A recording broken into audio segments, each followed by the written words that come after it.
RAF Coastal Command was a formation within the Royal Air Force, RAF.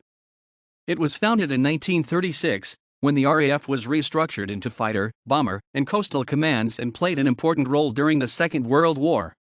Maritime aviation had been neglected in the interwar period, due to disagreements between the Royal Navy, RN, and RAF over the ownership, roles, and investment in maritime air power. The Admiralty's main concern until 1937 was the return of the fleet air arm to the Royal Navy, while the RAF prioritized the development of a bombing force to provide a deterrent. Coastal Command was referred to as the Cinderella Service by A.V. Alexander, the First Lord of the Admiralty, in November 1940. During the Second World War, Coastal Command's most important contribution was the protection of Allied convoys from attacks by the German Kriegsmarine's U-boats.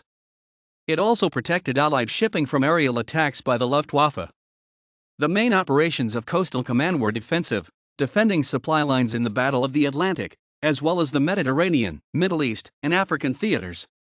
It operated from bases in the United Kingdom, Iceland, Gibraltar, the Soviet Union, West Africa, and North Africa. It also had an offensive capacity.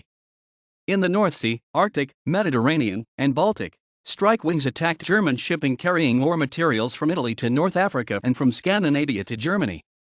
By 1943, Coastal Command finally received sufficient very long-range VLR aircraft it needed, and its operations proved decisive in the victory over the U-boats. These aircraft were consolidated B-24 Liberators, and, from early 1943, these, and other Coastal Command aircraft, were fitted with Mark III ASV air-to-surface vessel centimetric radar, the latest depth charges, including homing torpedoes, officially classed as Mark 24 mines nicknamed Wandering Annie or Wandering Willie, and even rockets. The command saw action from the first day of hostilities until the last day of the Second World War. It completed 1 million flying hours, 240,000 operations, and destroyed 212 U-boats. Coastal Command's casualties amounted to 2,060 aircraft to all causes. From 1940 to 1945, Coastal Command sank 366 German transport vessels and damaged 134. The total tonnage sunk was 512,330 tons and another 513,454 tons damaged. 10,663 persons were rescued by the command, comprising 5,721 Allied crew members, 277 enemy personnel, and 4,665 non-air crews. 5,866 Coastal Command personnel were killed in action. During the Cold War, Coastal Command concentrated on anti-submarine duties. The perceived main threat was vessels of the Soviet Navy and other fleets of the Warsaw Pact. In 1969, Coastal Command was subsumed into the newly formed Strike Command, which had also absorbed the former Bomber, Fighter, and Signals Commands and later also absorbed Air Support Command, the former Transport Command. In 1936, almost 18 years after the end of the First World War, there was a major change in the command structure of the RAF. Several expansion schemes were heading at such pace to rearm the British military in face of the Nazi threat that area formations were now to be called commands. Fighter and bomber areas became Fighter and Bomber Commands, and Coastal Area was renamed Coastal Command. Its headquarters was located at Lyon-Solent. Air Marshal Sir Arthur Longmore, AOC RAF Coastal Area, oversaw the renaming and handed over command to Air Marshal Philippe Joubert de La Ferté on August 24, 1936. In March 1935, the threat from Nazi Germany prompted a series of expansion schemes which pushed the number of squadrons up to 163, as per Expansion Scheme M, the last before the outbreak of war, and the number of aircraft to 2,549. But it was never fully implemented, and Scheme F, 124 squadrons and 1,736 aircraft, was the only scheme that ran its full course. It did produce modern aircraft and it made adequate provision for reserves, 75%, but again, the bomber forces received no less than 50%, which averaged 57% over all schemes. Maritime air units never made up more than 12% of British air strength. From a pre-expansion strength of just 5 squadrons, 4 of which were flying boats, the figure of maritime squadrons rose to 18 by September 1939, with a strength of just 176 aircraft. Some 16 of these were allocated to trade defense, but given Trenchard's policy, which was still in place after his retirement, of developing bombers for the maritime arm which could bolster the air offensive, most were not specialized ASW aircraft, and the Air Ministry was thoroughly uninterested in any aircraft which fell outside the bomber function. De La Fuerte was highly critical of the Air Ministry's attitude to his service. In 1937, several exercises were carried out by Coastal Command in cooperation with submarines against the home fleet to judge the surface fleet's defense against submarine and air attack. However, despite the experiences of the First World War, no attention was paid to the problem of attacking submarines from the air as part of trade protection measures. Owing to misplaced faith in the imperfect Aztec invention, which was never intended to detect surface-running submarines, it appeared the Royal Navy no longer considered U-boats a threat to Britain's sea lanes. The Air Ministry, keen to concentrate on strategic air forces, did not dispute the Admiralty's conclusions, and Coastal Command did not receive any guidance from the Air Ministry. The saving grace for both services was the construction of the combined headquarters, which enabled rapid collaboration in maritime operations. This was one of the few successes in organization and preparation made before the outbreak of war. When the review of the role Coastal Command was to play in war was assessed in 1937, the then AOC Sir Frederick Bohill was informed by his senior Air Staff Officer Air Commodore Geoffrey Bromout that the other two commands, bomber and fighter, had clear mission objectives, while Coastal Command had been given no clear mandate. It was assumed that Coastal Command was to keep sea communications open for merchant shipping and prevent seaborne raids on British coastlines and ports. No mention of U-boats was made by either man. Both apparently assumed aircraft and surface raiders presented the greater threat in British waters, thus following the then Admiralty line that U-boats were no longer a threat. When Admiral Sir Dudley Pound inquired about aerial assets in trade and commerce defense, Chief of the Air Staff Cyril Newell, 1st Baron Newell, replied that there was not enough gem resources to go around and stated it was more advisable to risk losses on trade routes than weaken the RAF's ability to protect Britain from air attack and bomb its enemies. In March 1937, the then Director of Operations Group, Captain Robert Sonby, complained that the role for Coastal Command in war, namely supporting the bomber offensive, and second, the support of naval forces along the British coastline, were too limited and was in danger of diverting the command from its main concern, ASW. In October, the Deputy Chief of the Air Staff, DCAS, Air Vice Marshal Richard Pearse, confirmed that there was no formal role for the service or location of its units. Pearse did reverse the decision to have strategic bombing support as the primary function. This was changed to trade defense. Coastal Command was only to be used for other purposes if trade routes were suffering little interference, and the intensity of air attack on Britain, or air attacks on enemy targets, required all available air units for those purposes. However, in December 1937, the naval and air staffs met again and changed the priority to North Sea reconnaissance. The naval staff insisted that surface commerce raiders presented the greatest danger, and aircraft could prove decisive only in locating enemy warships. ASW remained in third place, after direct cooperation with surface fleets.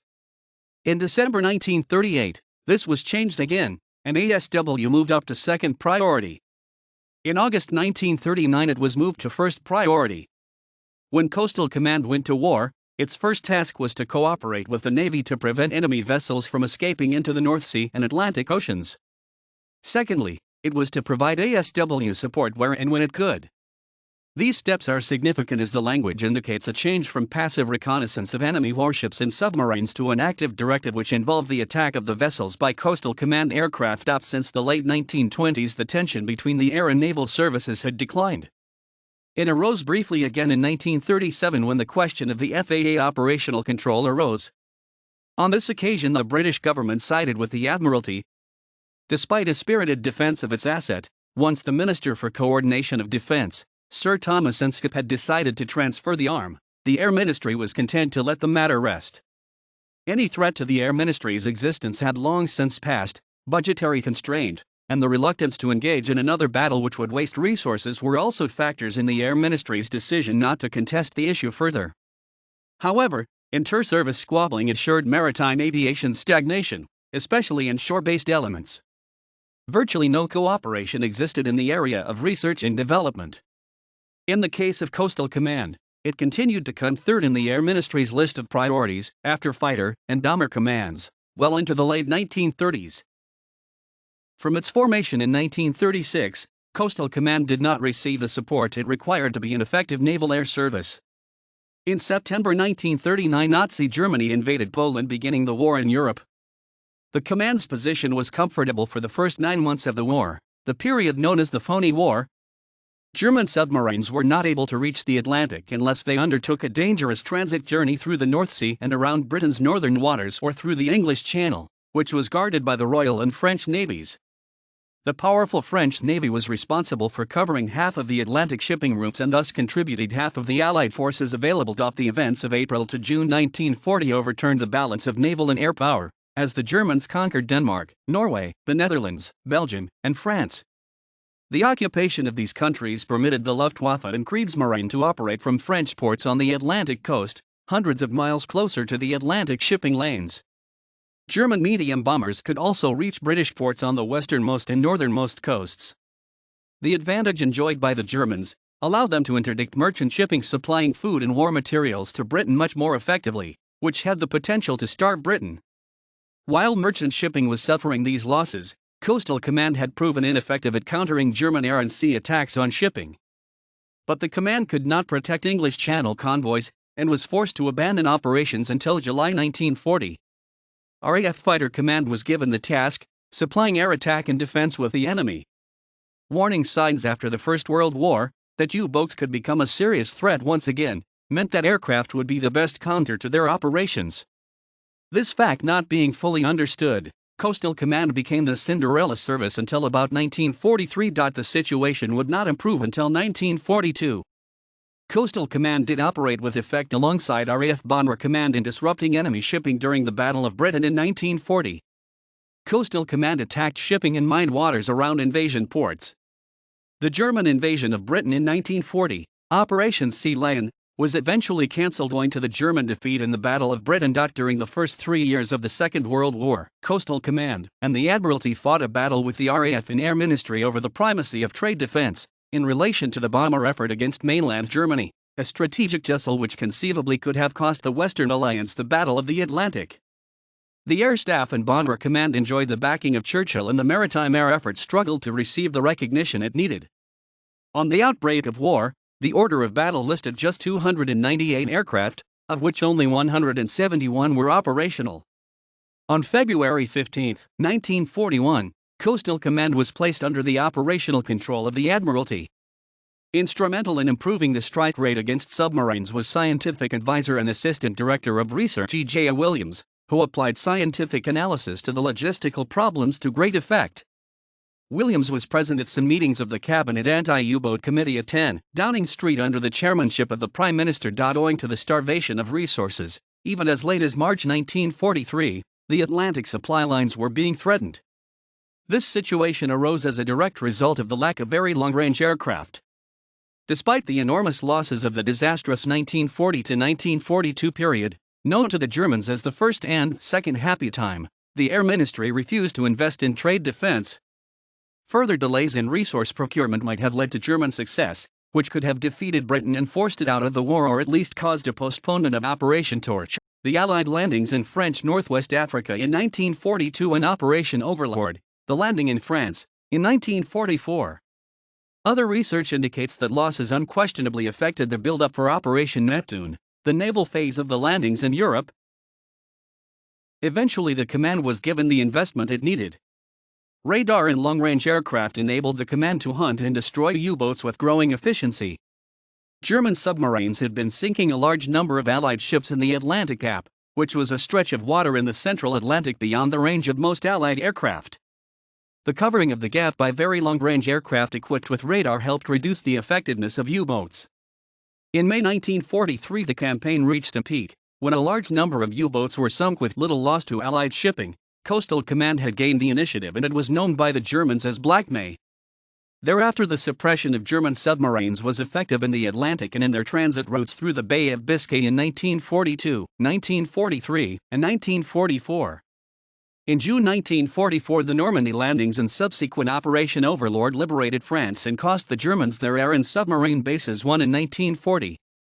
The U-boats were forced to relocate to Norway and Germany in August, restoring many of the difficulties faced by the Kriegsmarine in 1939 and early 1940.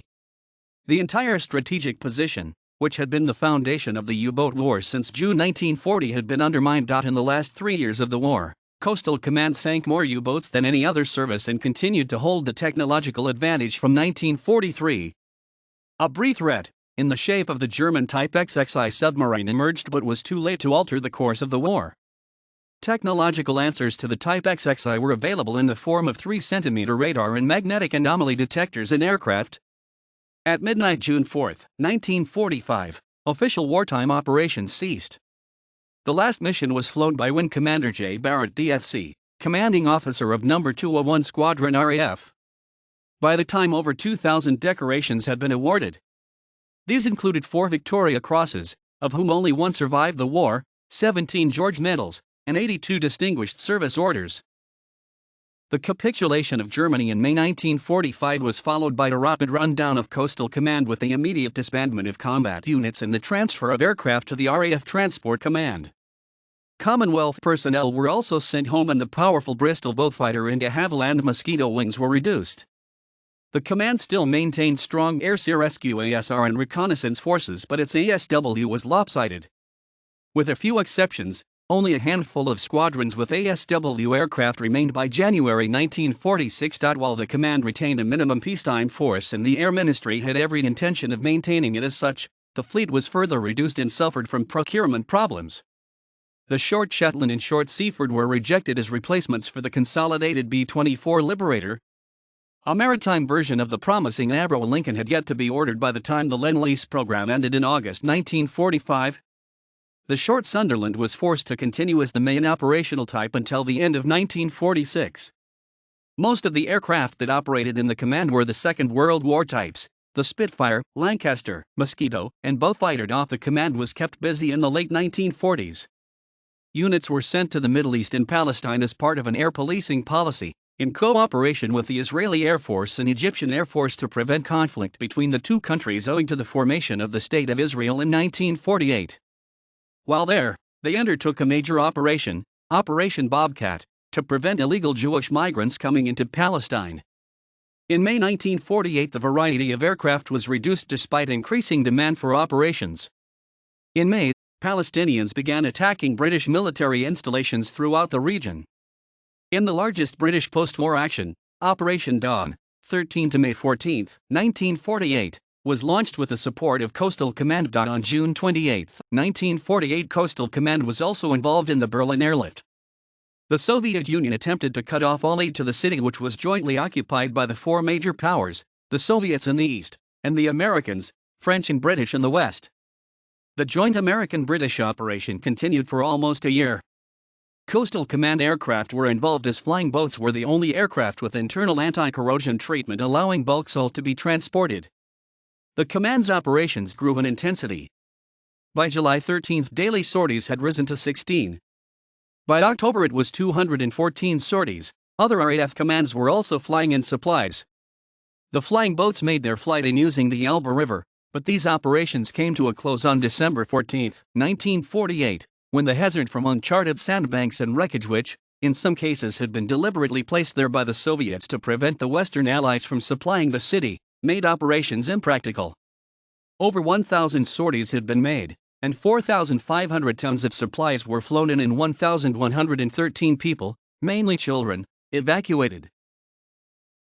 NATO, North Atlantic Treaty Organization, began preparations for a military defense of Western Europe by incorporating most West European nations into a defense pact against alleged Soviet aggression in April 1951. This led to the militarization of West Germany in 1955 and was met with the militarization of East Germany soon after in its merger into the Warsaw Pact alliance with the Soviet Union. The purpose of Coastal Command was to help bolster the defense and guard against a potential Soviet naval threat in Atlantic and European waters. For Coastal Command, the main concern was the Atlantic. On March 1, 1950, it had lost the photo reconnaissance units to RAF Bomber Command. The transfer was not complete when North Korea invaded South Korea, beginning the Korean War.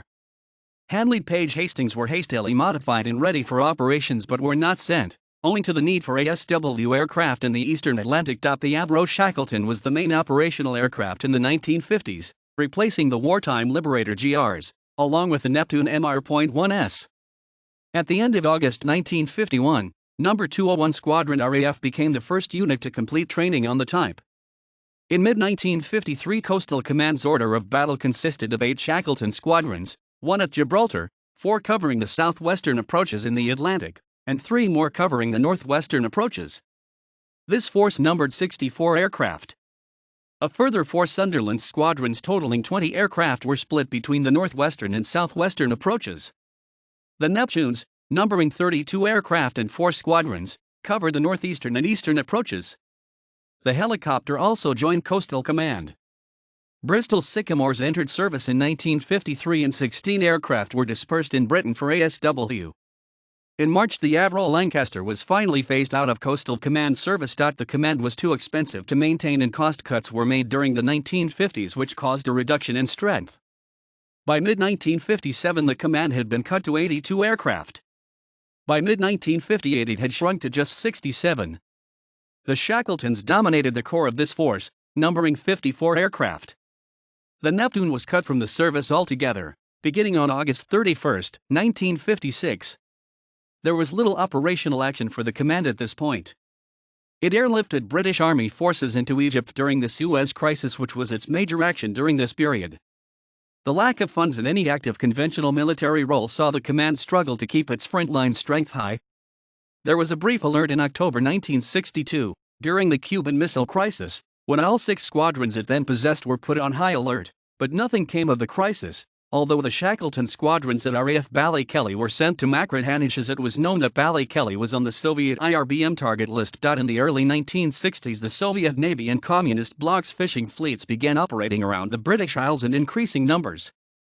The British public began taking an interest in their operations as civilian fishermen began complaining about their presence.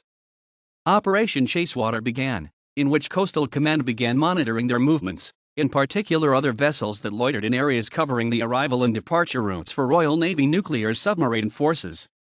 Soon after, counter-operations such as Operation Adjutant were carried out, which was aimed at searching for Soviet submarines. The main threat from the Soviets in the Atlantic came from the Soviet Northern Fleet, and in early 1965 most of the command's units were concentrated in No. 18 Group RAF, based in Scotland to monitor their activities. No recorded confrontation took place between Coastal Command and Soviet naval forces during this time, although both the Shackletons from RAF Ballykelly and frigates operating out of Londonderry would ping the Soviet submarines carrying out surveillance off the mouth of Loch Foyle. In at least one instance, a Ballykelly-based Shackleton lost its radome when making a mock attack on the Russian sub. In 1969 the special-purpose Hawker Siddeley Nimrod, based on the de Havilland Comet airliner, was introduced into RAF service and Coastal Command duties were passed on to general squadrons. The Nimrod was a replacement for the Shackleton and it began to do so on October 2, 1969. However, less than 8 weeks later, Coastal Command was disbanded and ceased to exist on November 27, 1969, when it was subsumed into RAF Strike Command. The following officers commanded the service. The work of Coastal Command was immortalized in a 1942 wartime propaganda documentary named Coastal Command with a score by Ralph Vaughan Williams.